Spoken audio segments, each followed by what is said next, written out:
Ask you about because we ask bands about being part of community bands and stuff. And Lloyd, I saw you talk about supporting Baby Shambles at Brixton Academy in front of 5,000 and all that. So yeah, how was that time? Like the big gigs you were talking about? Yeah, they were fantastic. There was a few leading up to the Brixton one. There was for me there was two sets. There was like the big gigs that were linked to the community stuff. So like when we played Brixton with the Shambles, and we played some stuff with the Cribs. I remember playing with the Cribs at Birmingham Academy.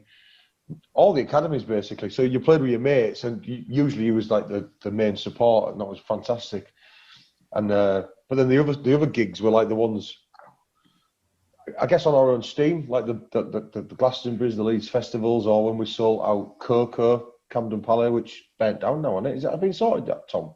That is Coco, Camden Palais. That's right. Yeah. Is it burnt down? Yeah, they burnt it down. There'll be a set of flats next week, won't it? Yeah. No, but I mean, so there are two sets of the community gigs were great because you got to play with. So Baby Shambles fans, for example, were pretty much our fans. You know what I mean? Yeah. The same. So you're playing these big stages. We was playing the gig where Doherty and Patrick had that fight or fake fight on. It was all on the news. It was great to be part of all that. And great to go on them big stages. I remember stood with all you lads when we was walking on. Yeah, that was a different feeling, that wasn't it? Because there was one of them things where it was like, well, it wasn't our show, obviously, but and it was like the nerves were a little bit different on them big shows, obviously, because there was fucking 5,000 people there. Yeah. But can you as soon as we got through the first song, it was like.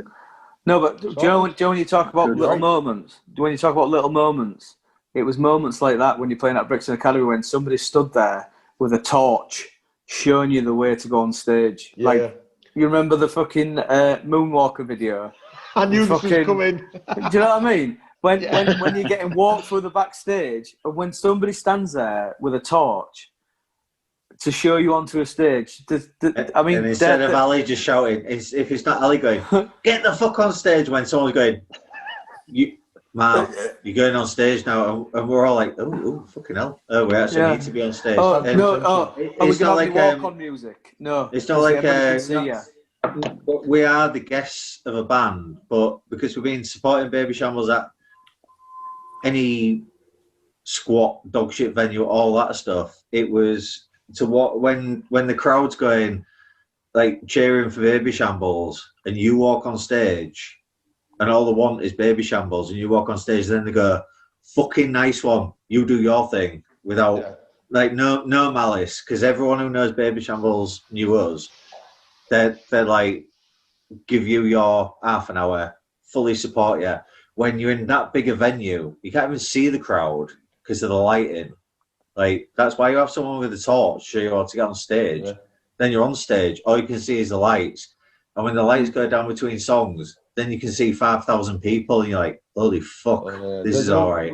There were real big gigs, and that was being taken on. We got them gigs. I like a few bands who got them gigs with Baby Shambles or Libertines or whatever. And that was like the perks of being part of that community or being Pete's bandy like that week or whatever. And they were exciting. That's the biggest indoor gig we've ever done, probably. So that were great. But I loved those gigs. The ones I really loved were our gigs. So like I remember selling out Ulu.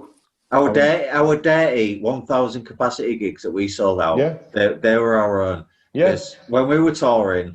When we spotted some great fucking bands, played with some great bands, and the hierarchy, never the twain shall meet. So like 5 O'Clock Heroes used to support us, and they were a bit more underground or like a bit more niche than we were, and we were a bit more niche than the Rakes.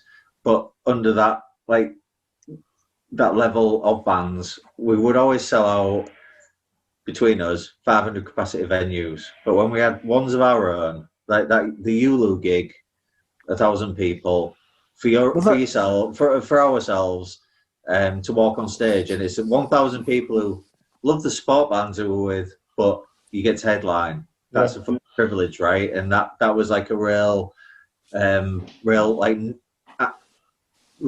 here's your merit badge nice work, lads. Yeah, there was a few gigs, but then the more I think about it, so I split them into 2 gigs. The big gigs where we was part of the community and got them big support slots. But if we're honest, when we did Ulu, when we sold out Coco, when we sold out Liquid Rooms, QMU, it's sort of that tour, wasn't it? It was that tour where the big ones hit. So there was Birmingham Academy 2. We was knocking out Leeds. Fucking what are they called? It's shut now. Leeds. Cockpit. I mean, even that's the big one. As much as the capacity, but to sell out the cockpit, to go to Leeds and sell out. But I guess what I'm saying is that we had our bands, we had our community, so we used to take Turismo on tour with us, or Holy Orders from Hull. So I guess that's what it is anyway, isn't it? So you have we was part of this big Libertines-esque London community. We had our own one as well, really. We got our leg up and our privilege. Like, we was never going to sell out Brixton Academy, but at least 3,000 people out of the 5,000 knew exactly who we were.